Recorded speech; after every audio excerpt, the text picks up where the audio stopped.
কোন নবীর পেশা কি ছিল? আজকে আমরা জানবো কোন নবীর পেশা কি ছিল।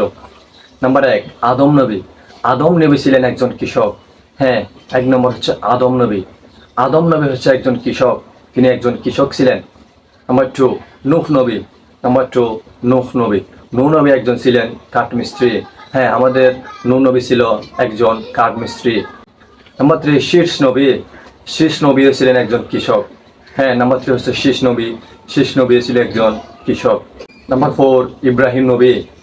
নাম্বার 4 হচ্ছে ইব্রাহিম নবী। ইব্রাহিম নবী ছিলেন একজন রাজমিস্ত্রি। হ্যাঁ, আমাদের ইব্রাহিম নবী ছিলেন একজন রাজমিস্ত্রি।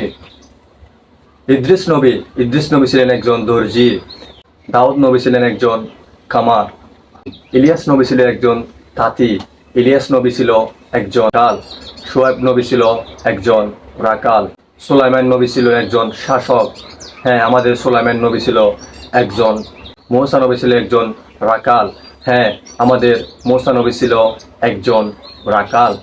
ইউনুস নবী ছিল চাষাবাদ, তিনি চাষাবাদ করত। হ্যাঁ, আমাদের ইউনুস নবী ছিল একজন কৃষক, সেও চাষাবাদ করত। আমাদের প্রিয় নবী হযরত মুহাম্মদ সাল্লাল্লাহু আলাইহি ওয়াসাল্লাম ছিলেন একজন ব্যবসায়ী, সৎ ব্যবসায়ী।